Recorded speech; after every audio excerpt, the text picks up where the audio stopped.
isn't a dead word.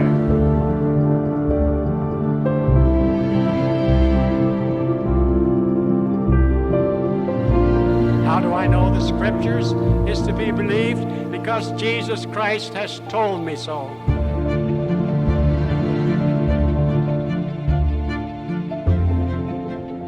Ladies and gentlemen, welcome back to the Westminster Podcast. My name is Nate Shannon, and I am very grateful that you've come back to listen once again. And I am certain that today your time will be well spent. Our guest today is Justin, son of Vern, Poythress. Justin's a Westminster grad. I think you have your D-Min from Westminster, right, Justin? Yep.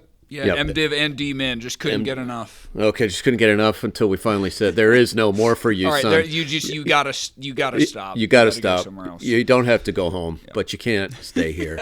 Pastor of All Saints Church in Boise, Idaho, and Justin, I'm really grateful that you've come to talk about this. So our topic for today is digital identity. You've written a number of things on this topic. We have some Reformation 21 stuff, some TGC stuff, By Faith magazine.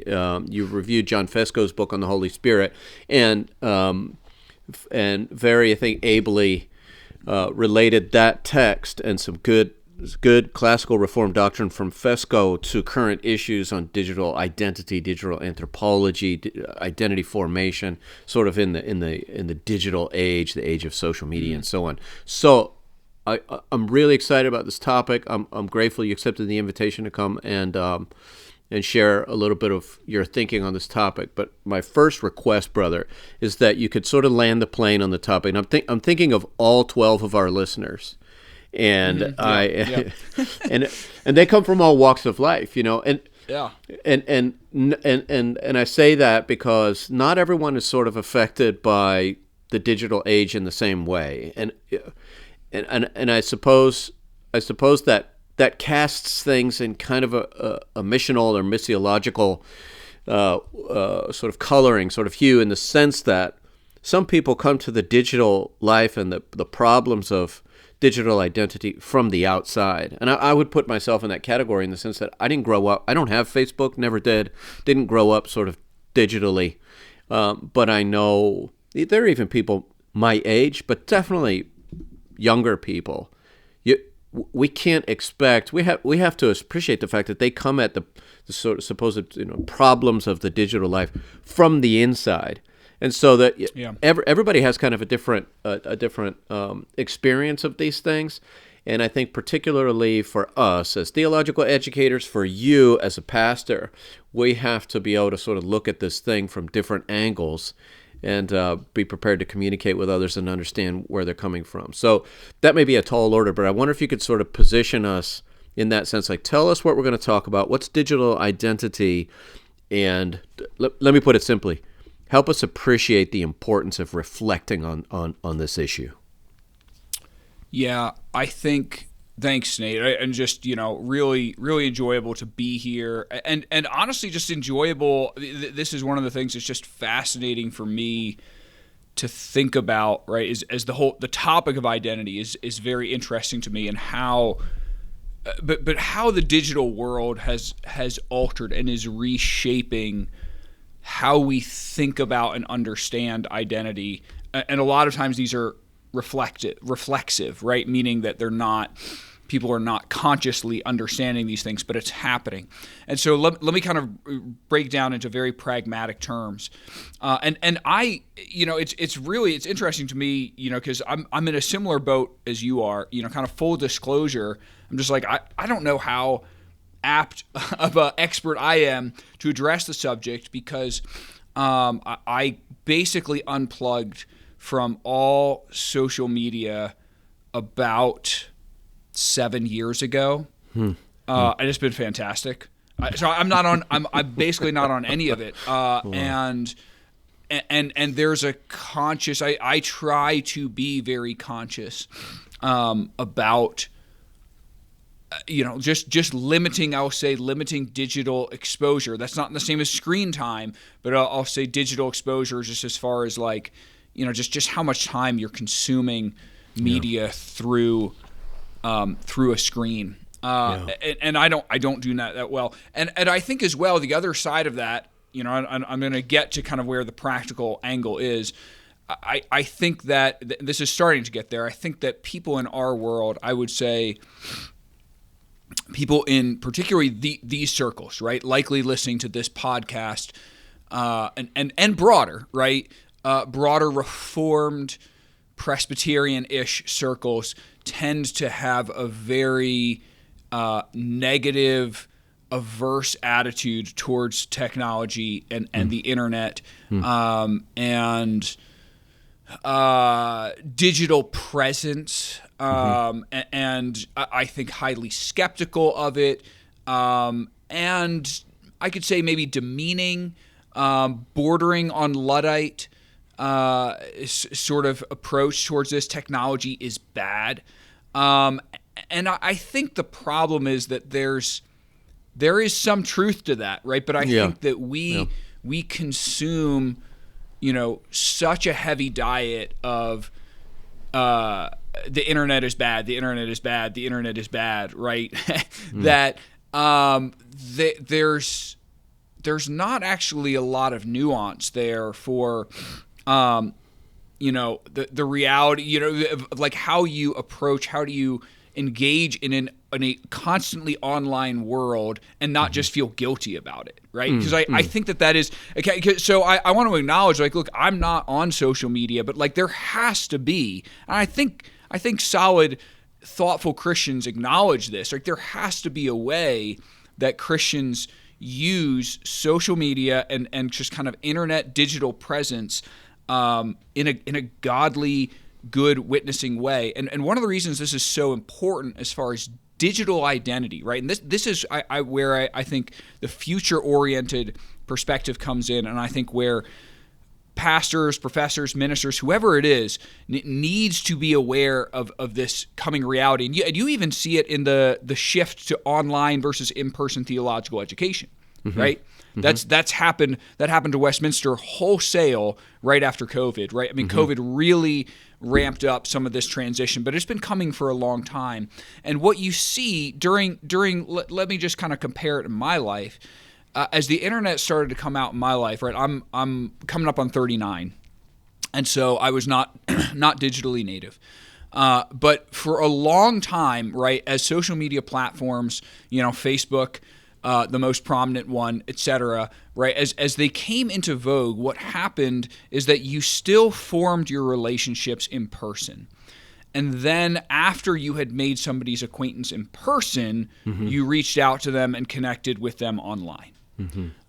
Through some sort of online connection. Now, and what I think we need to be increasingly prepared for, is that more and more relationships, more and more people, right, and contact with people happens online first, in person after, if ever. That is the nature of how more and more relationships are being formed. I'll just give you for instance. There's a guy, he was in our church. He's actually, he's moved back to California, but he was, I don't know, early 20s or so forth, new to the faith, but he was engaged to a woman he met through a friend who he knew playing video games. That was his only connection with this other girl. Meeting through friends, right? But the whole friendship was mediated through an online video game, right? He'd first met this other friend through playing video games together. They chatted. They got to know each other through a while through the medium of this video game. She was interested, and he's like, yeah, but, I've got these Christian values. I don't think this is going to work. And she's like, I know this other girl of mine, also a gamer, right? You should talk with her. And they did. Like, they played video games and chatted like an entire night, and kind of that's what burgeoned their relationship. Right? So this is an entirely mediated through digital first. Yeah. And now they're getting married. Right? It's like, but that isn't always the case. I would say that there's increasing number of relationships that you have with people that are online first and only. And I think part of the challenge here, right, is like this is where I think a good deal of the, our community and And I would say I think the intellectual sphere as a whole kind of scoffs at, to some degree, be like, oh, well, that's not a real relationship, right? This is somebody, and I think I would say maybe generational. There's a strong generational hinge to this. That's not a real relationship. You just know this person. It's just somebody that you interact with online. Yeah. That can be the case, right? Because you have these kind of like online celebrities who have online celebrity followings, but it can also be the case that you form a years-long relationship equivalent to what kind of maybe 2 generations ago used to have pen pals, right? That's what this is, right? Is that entirely a fake relationship? I don't think that's fair to say. Yeah. It doesn't have the depth of a real, in-person, real, I put in quotes, in-person relationship, but that doesn't mean it's not a real relationship. No, I think that's helpful. Let me respond just to a couple of things. I think that is a generational issue in the following sense. If I say, let's say I'm speaking to my daughter who's just entered the teen range, and I say to my daughter, this won't happen because she doesn't have social media. But if you were to say to a teenager, that's not a real relationship because it's a digital relationship. That pattern of reasoning shows that you're not from that generation. The use of real to mean physical, in whatever you call it, non-digital, just doesn't resonate with the sort of rising generation of digital kids or kids with digital life. When I was living in Korea, I was interacting with an English language evangelical church with multiple sites, and they had one preaching pastor, and the pastor broadcast his sermons to the other sites. In other words, around the city of Seoul and maybe elsewhere, groups of Christians were gathering for worship Sunday morning. And there was no preacher physically present, but they watched on a big screen a sermon being preached at the main location or whatever. These young people were saying that they preferred to watch their pastor preach on screen to seeing him in person. And check this out: the explanation was, or the elaboration is sort of that why did you? It feels more personal. That's what they said. It felt more personal. So so that, I don't know how you explain that exactly, but the point is, if we say digital is not real, real is not digital, that's a paradigm again that doesn't ring true with the young generation now, that with those who grew up that way. And what you're pointing out, I think, has a lot to do with that, in the sense that relationships can be made, relationships can develop, and relationships can be lost. All of those things can happen online. And for us, it was always peripheral. For us, it was always, I don't know if I've ever experienced anything like that, to be honest. But we need to be aware, at least, of the generational gap. So I don't even know if you call it a generation. It's almost an experiential. It's a digital or non-digital sort of missional gap. The other, let me add 2 more things. You mentioned pastors, theological educators, and what's kind of church leadership and so on. Yeah. It's also, and I know you didn't mean to exclude, but also of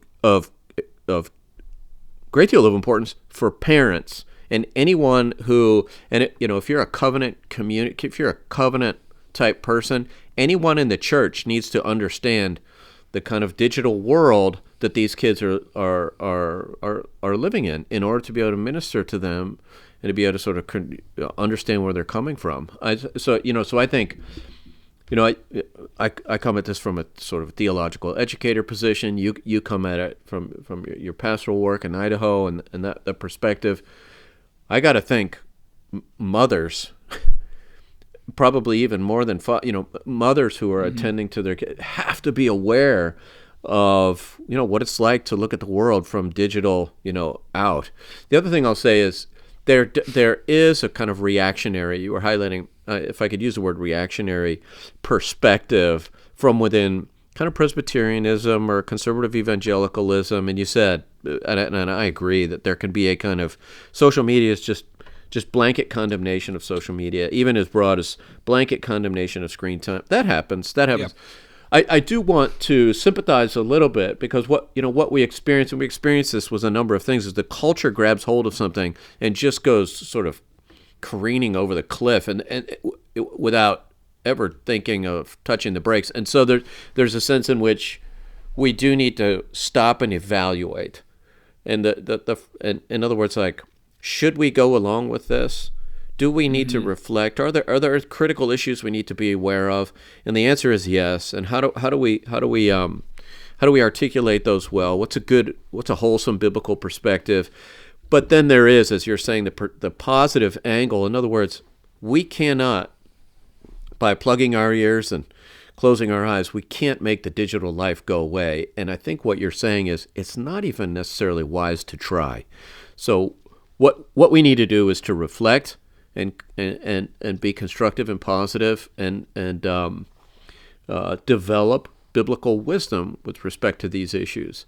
So specifically, I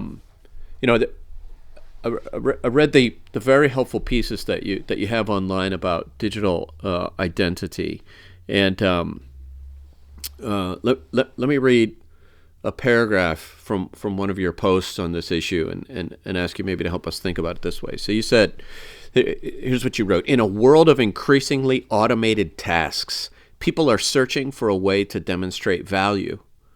And we're told that the answer is found within, not in a cultivation of character, virtue, or skills, but in the passionate promotion of self.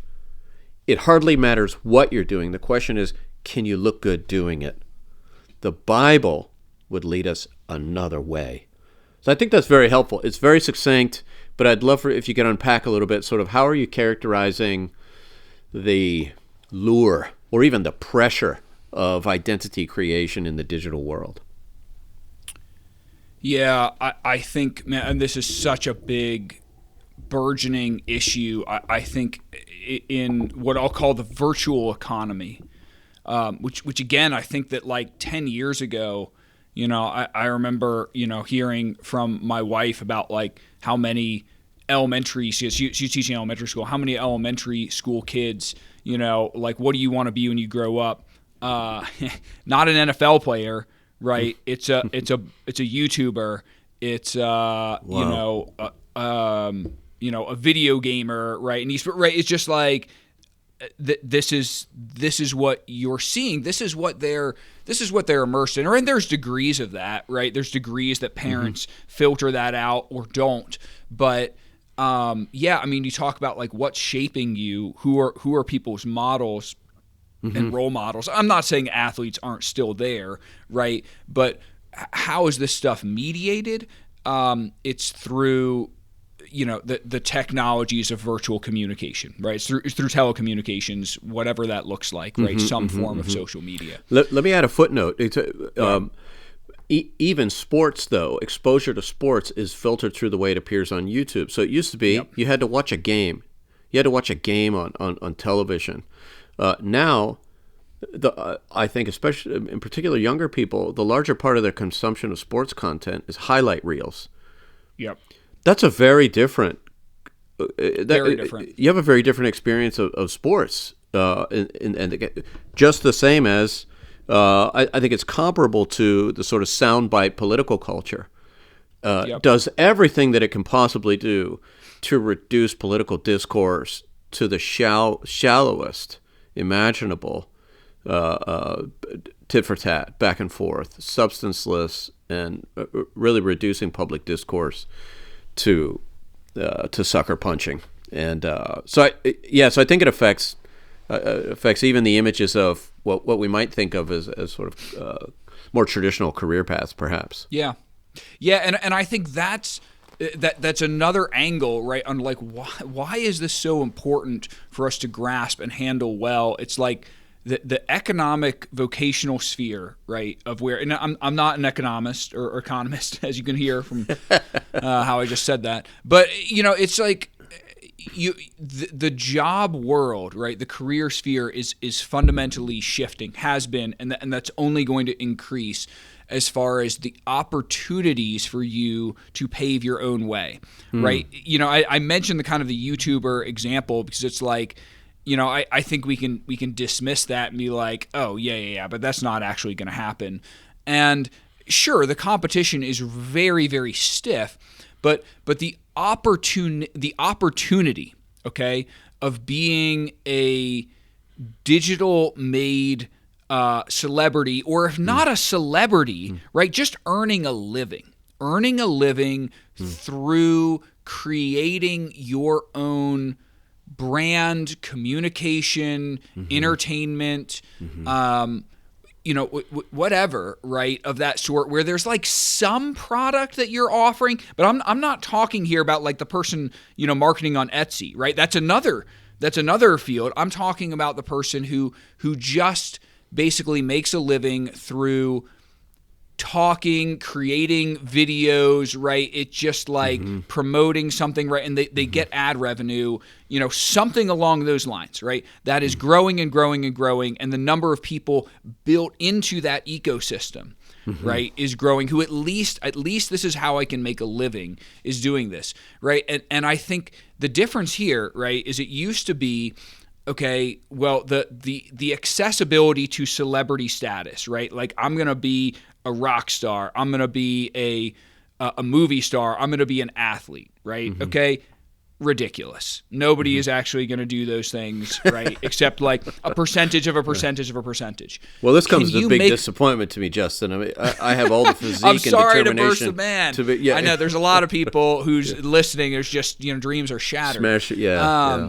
But you want to talk about the realistic possibility of you earning a living online? Yeah, you can. That's realistic, right? And you don't need superstar genes, right? In order to do that, you just need to know how to present, how to market, how to sales. You need to know the technology, so here's the challenge, because like, that's not inherently a bad thing, right? That there's an industry available. That's just kind of the economics. That's where the technology is at. But I think here's the other side of this. And I'll use an extreme example, because I think this was so instructive and eye-opening to me. I forget where I heard this from, but I want to go on record. I've never watched any of the Kardashian shows, right? Okay. But I heard this quote from somebody about Kim Kardashian in her early years, right? And she was really a front runner of kind of this growing movement of self-made celebrity, right? And some reporter asked her, what is it, what's your talent? Like, what do you do? Right? A bit tongue in cheek, right? Of course, because there is no ostensible talent. But her response was perhaps one of the most insightful things that has come out of the mouth of a reality star. She said something along the lines of, a juggling bear has a talent, right? A bear that juggles, that's a talent. Okay. What's the difference between a juggling bear and me? The bear isn't famous, right? That is fantastic. And it was something along those lines. But her point was incredibly powerful. Is that the talent? She has a talent. The talent is marketing. The talent is self-promotion, right? And so the sort of the pressing question that we've got to deal with, right? That really starts kind of touching on a soul level issue is how much time, how much energy does any one of us devote to learning the skill of marketing, right? Online marketing. Because some people are called to that. And it is a skill, and it's not a sinful skill to know how to market well. But I think the realm of promotion, right? Promotion as a skill. You've got to stay on top of all of the trends, all of the social media, all of the algorithms, right? You got to know. You've got to research these things. You've got to spend, and it's fascinating, right? As you hear increasingly kind of, I'll call them content creator stories, right? Of like people who are pursuing this craft, right? How much time they spend in kind of the business end of it, right? Not actually producing content, but just like, how do I market? How do I position this? How do I edit this, right? How do I share this in the right, ways or repost this to the, and it's a business, right? You've got to spend hours and hours and hours, and it's a super competitive business. And that doesn't mean it's a bad business, but I think I think Christians and all people, right, but certainly Christians need to be circumspect about how much of my life and energy do I devote to marketing. Is that the skill? Is that the path that God has me on? And that's where I would say the Bible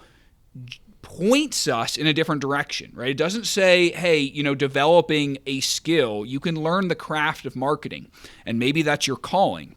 But marketing doesn't mean that you've developed any depth of soul and any depth of character. And the reality is, if you are good at marketing, it's going to change, right? And your odds are, even if you break through, so to speak, even if you make something go viral, the eternal value is almost 0% odds, right? That's lasting in any kind of eternal way.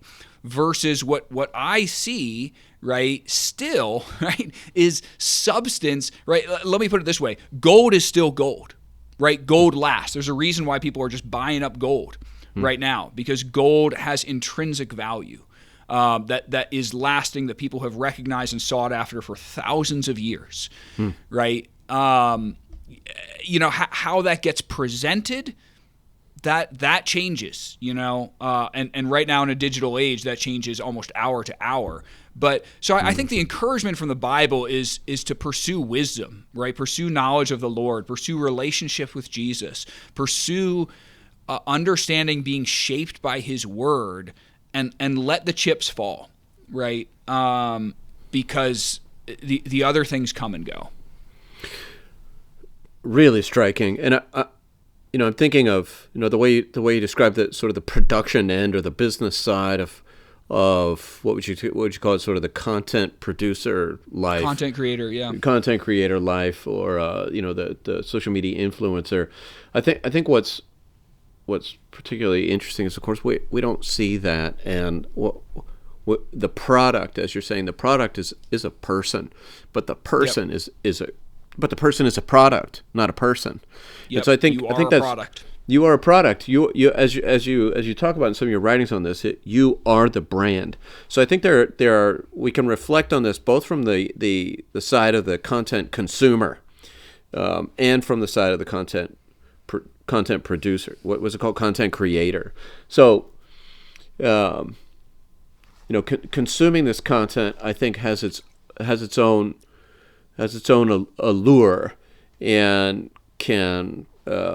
I think there are various dangers. I'd like to hear from you, but I think one of them is sort of the luring superficiality, the lure of superficiality, the looming superficiality, and the I suppose the attraction that might have, and maybe particularly there's a sensationalism, I think, to it, which replaces substance, which can be particularly, I think, dangerous for young people.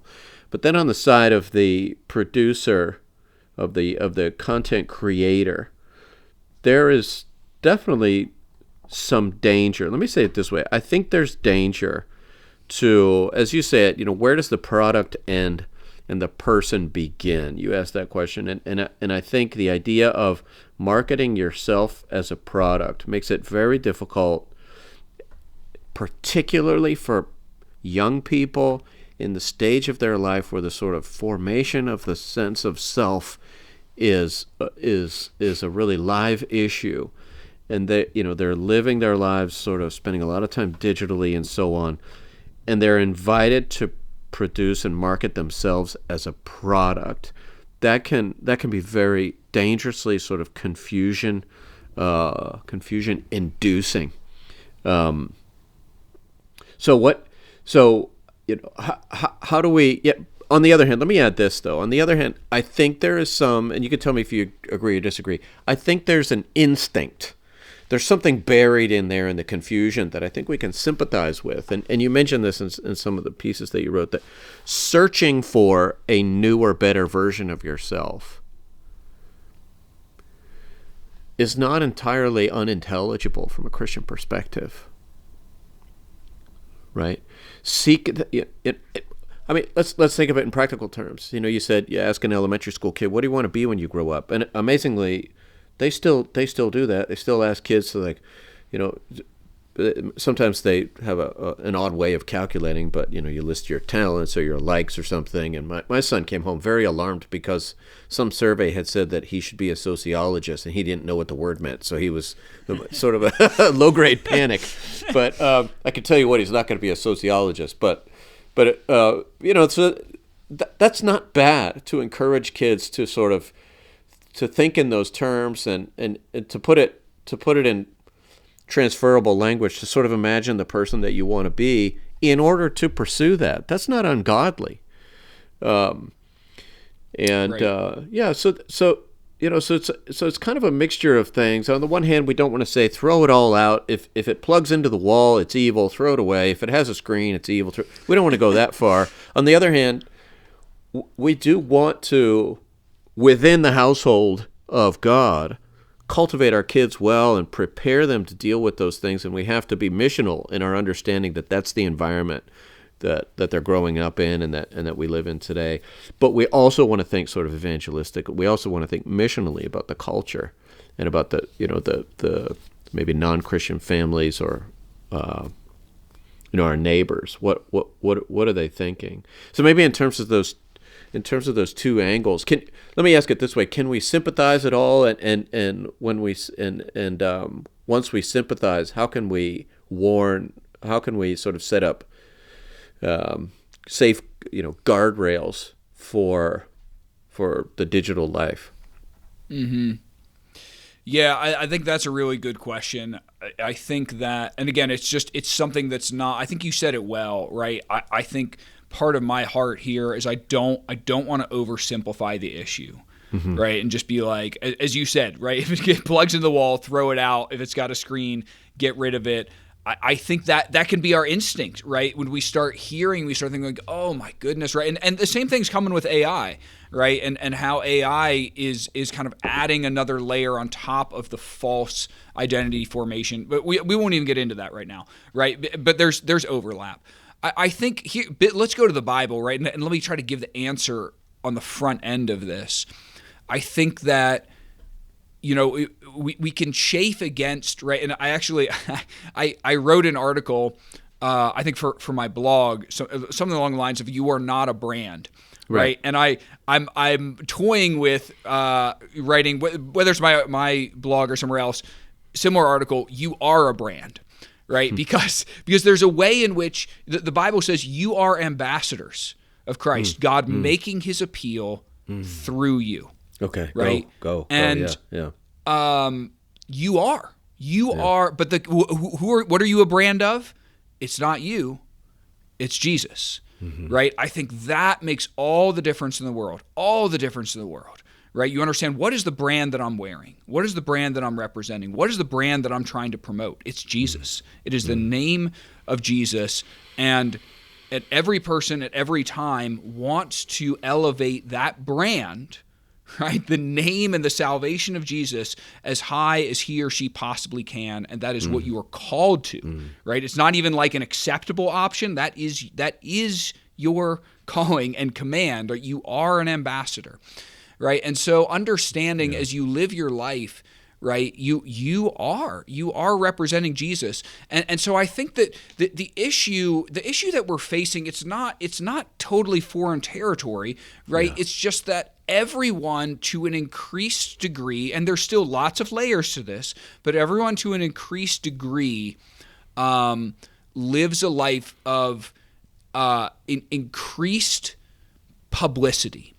Of like you are sort of a quasi-celebrity just by means of the internet, in the sense that you have lost some of your private life that people, that an ordinary person living 2,000 years ago might have had. But even that is a bit of a stretch, because in a pre-online world, you weren't that mobile, right? And so you generally lived in a kind of community where everybody knew everybody and all the stuff about everybody, right? And so I think that this notion, right, there's a degree, and I'll get into this, there's a degree to which the internet provides and shelters anonymity, but there's also a degree to which it doesn't. It exposes you, and you need to be, it's good to be conscious, right? We need to be teaching, parents need to be teaching your children, hey, online is forever, right? There's stuff that like goes out there, right? And it's like, it's not a bad thing. It's not to give you the heebie-jeebies,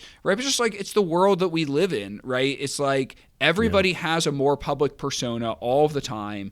And what we should be striving for is not inauthenticity, right? Or like, hey, I didn't really do this, or I'm not this sort of person, but it's living your life for Jesus. And that's the kind of tone difference, right? Paul talks about, we are not peddlers like so many. We are not peddlers of the gospel, but we present ourselves to you truly, right? Okay. That's so fantastic. So I feel a little bit, you smashed my career ambitions, 20 minutes ago, and now I feel a little bit convicted. So I maybe dualism of the Christian life is what's lurking here, Justin. That there's a sense, an uncritical sense of this, that I can have a digital life, and I can sort of present myself, a sort of clean and polished version of myself,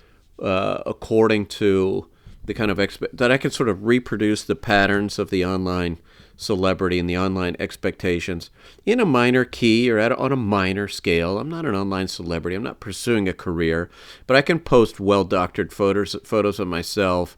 I can only, I can just talk about, I can take a picture of my coffee and my bagel and show everybody I'm having a very smooth and self-satisfied day or whatever. And then, I'm also a Christian, on the side or whatever. But what you're talking about is like, we need to revisit, like, you can't have a public holiday that's sort of isolated from your, a public hobby. You can't have sort of a public hobby that's at a reasonable distance from your belonging to Christ. We don't have permission to do that. As you said, it's not an option to maybe have a well-curated online presence. It is your duty to represent Christ. It's not. We're not meant to contain our Christian witness to those comfortable spheres. And so maybe, as a pastor, I don't know if you think of this, that one of the things that we maybe can do is to be wary of a kind of dualism like that and cultivate in our people a sense of like, no, Christ didn't die in order to be raised, in order to save 40% of your life, or in order to ask for 40% of a commitment from you. You were dead in sin.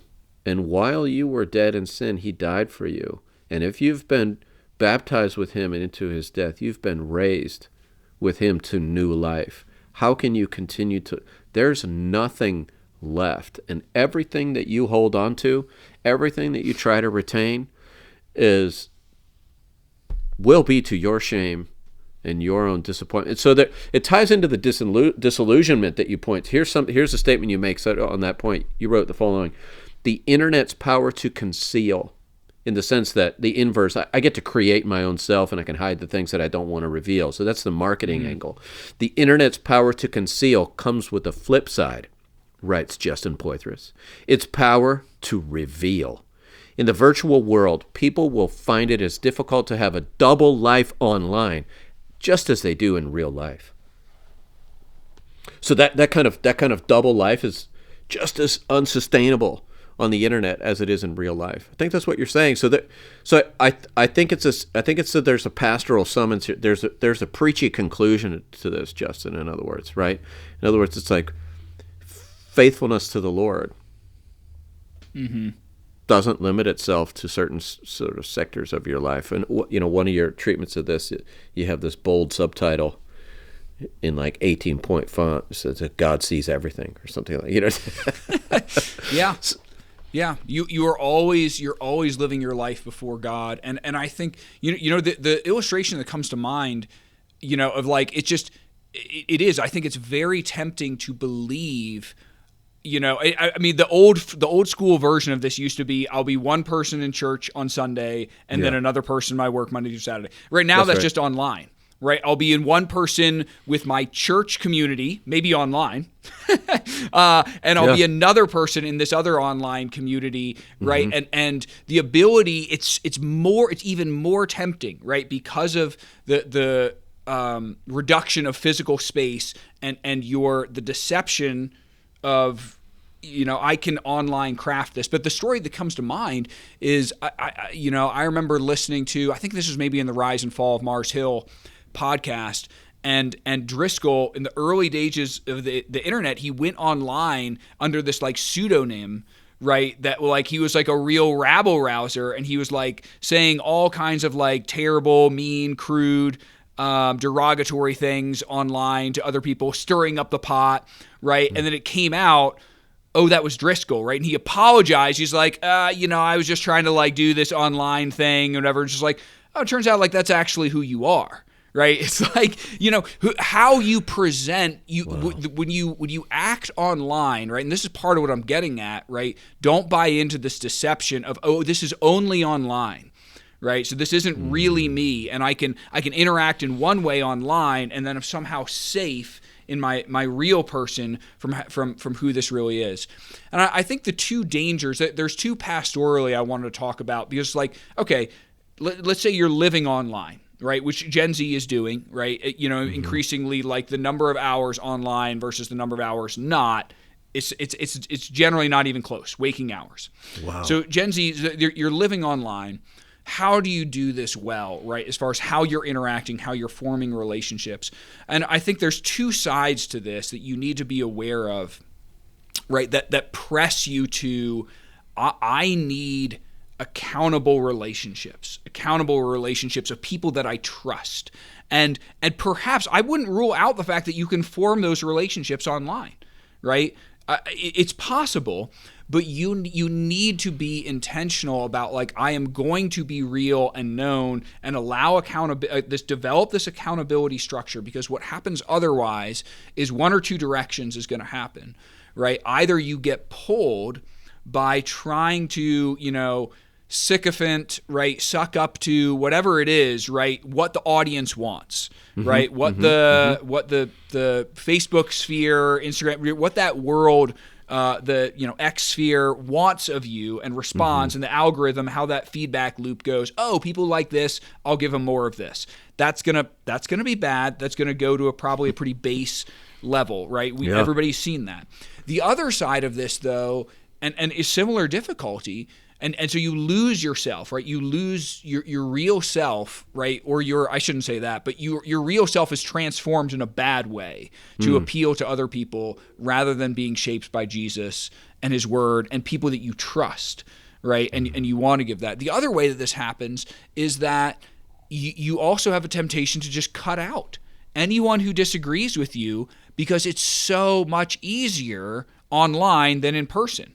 Right? I'll just block this person, right? I'll just, X them out. I'll just cancel. I'll just unfriend, whatever, right? Click, right. No longer a part of my life because they were confronting me, right? They were saying things that I didn't want to hear. That's right. There's a perfect logic to it because it's destructive to the brand. Coke doesn't want a Pepsi machine right next to the Coke machine. And so in that sense, it's just another instance of really terribly sort of unchristian ethic for public expression. We need the challenges of other people for mutual sanctification, but the self-creative mode of online identity abhors correction, abhors humility, and you're saying you have to represent Christ, and when you begin to think about what does it mean, I'll ask you this: what would you recommend? So how is it that you represent Christ? What are the things that we should it's not myself, but it's Christ I'm putting on display, because I no longer live, but Christ, he's the one who lives in me. And this is especially important because I think this may not be a popular thing to say, but I think the ethics of self-promotion and self-creation, of the digital identity of the construction of digital. I think those things permeate the world of Christian ministry in obvious ways, but also more subtle ways. I don't want to speculate too much. We can all agree that there's a possibility. And I think, this was pointed out 10, 15, 20 years ago with regard to, I remember Carl Trueman he mentioned in class, and then he wrote about it later, that it was his experience and the experience of others that if you ask a seminary student, who's your favorite pastor, you ask a Christian, who's your favorite pastor, very few named their local pastor, or they mentioned John Piper. Nothing wrong with John Piper, but they don't even know where he is on the planet. They just know he's on their laptop, and so that has a sort of, it tends to subvert what ideally would be the function of the local church, where your elder or your pastor should be attentive to you sort of in a geographically intimate fashion. You should be physically in the presence of your local church. So, but in addition to that, the distancing yourself from people who disagree, the promotion of professional virtue, or the virtues of worldly leadership, those things can begin. I think, at least possibly, those things might begin to usurp or eclipse what should be the conformity to Christ that should lead in our self-presentation online. Is that, would you put it that way? Yeah, I think absolutely, and I think that's where I want to acknowledge that, online or virtual accountability is possible. I would say for me, most of my accountability relationships are almost all of them are long distance, right? And they're phone calls. But those are all people, every single one of them are people that I started relationships with in person. And I think there is, and continue where possible to get in-person time or phone time. And I think there's just, I think this is something that is easily lost, I think, in an online constantly generation, right? Or at least parents need to know, or we need to be shepherding people as far as like it is just so much harder. It is so much harder to develop meaningful accountability and knownness when it is only online, right? Because when you are in person with somebody, there's just you can't help it. Right, you talk about like, God has made us enfleshed people, right? I think that's an important creational thing to get, that you can't overcome this. And I think the temptation is much, much stronger than we realize within a virtual world to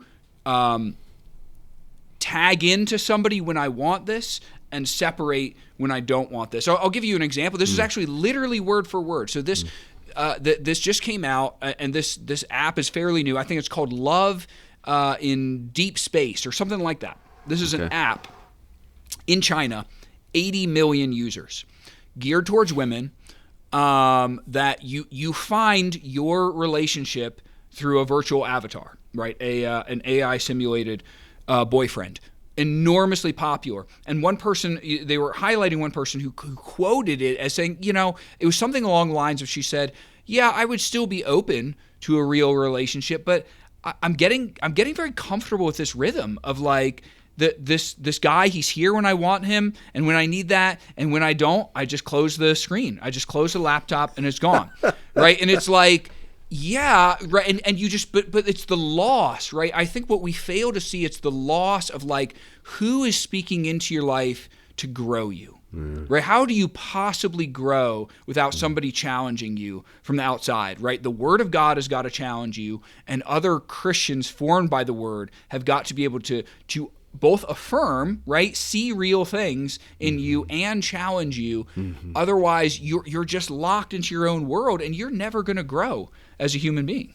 Yeah, and I think the clincher, Justin, might be that the interaction that Christ himself had with other people was, above all things, bearing with the burdens of others. And to say, when you said, this woman who was interviewed said that she was so grateful for the fact that she could just close the lid when she didn't want to hear from her, close the top of her laptop when she didn't want to hear from her digital boyfriend. My first thought was, man, my wife would love to have that feature. Yeah, that's installed incredible. Into me, you know? Who wouldn't want that? My wife would love that. Yeah. Yeah. But Jesus never closed the lid. He loved them to the end.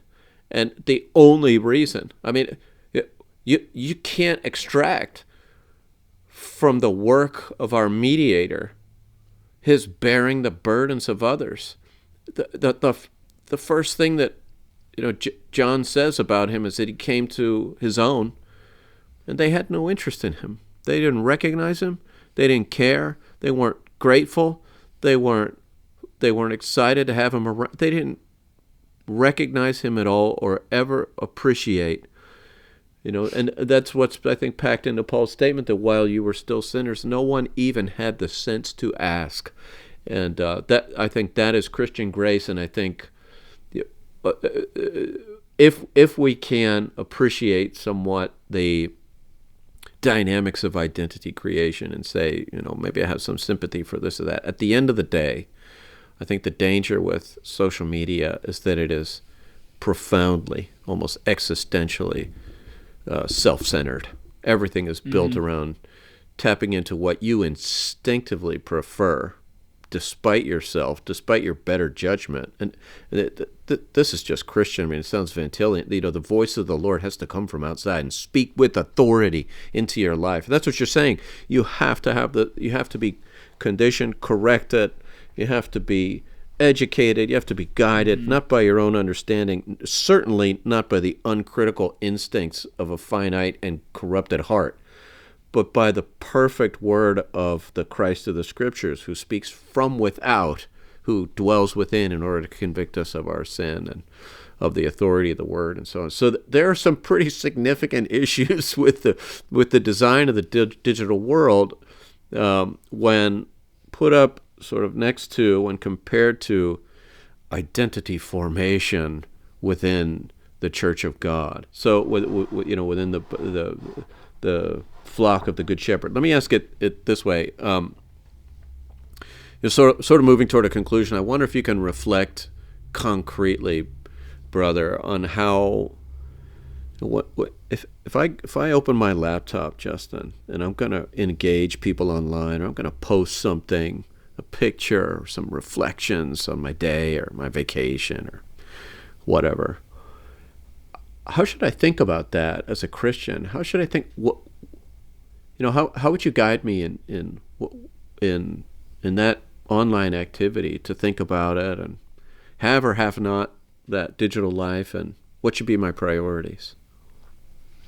Yeah, I think that's really good. I think I would say start with the audience of one, right? It's like God is there.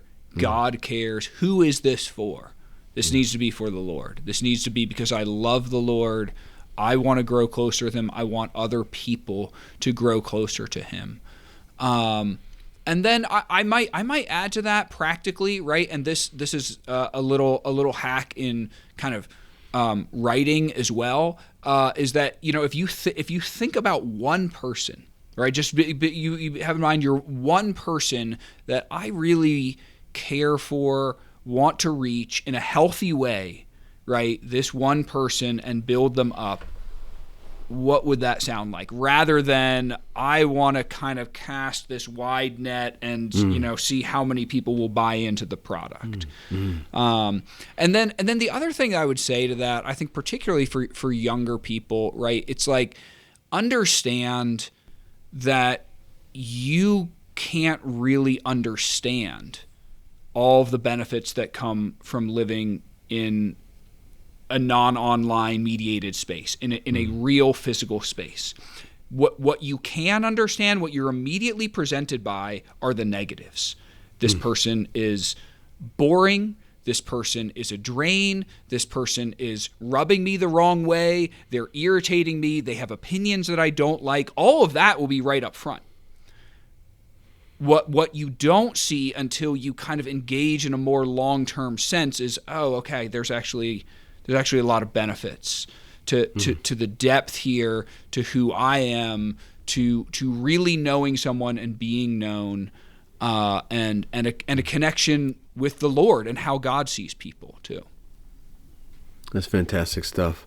Justin, thank you for your pastoral counsel. You have been you've been boring and annoying, and you're really sort of grated on my patience. But having made it all the way to the end, I see the value in spending time with you, brother. And it's good.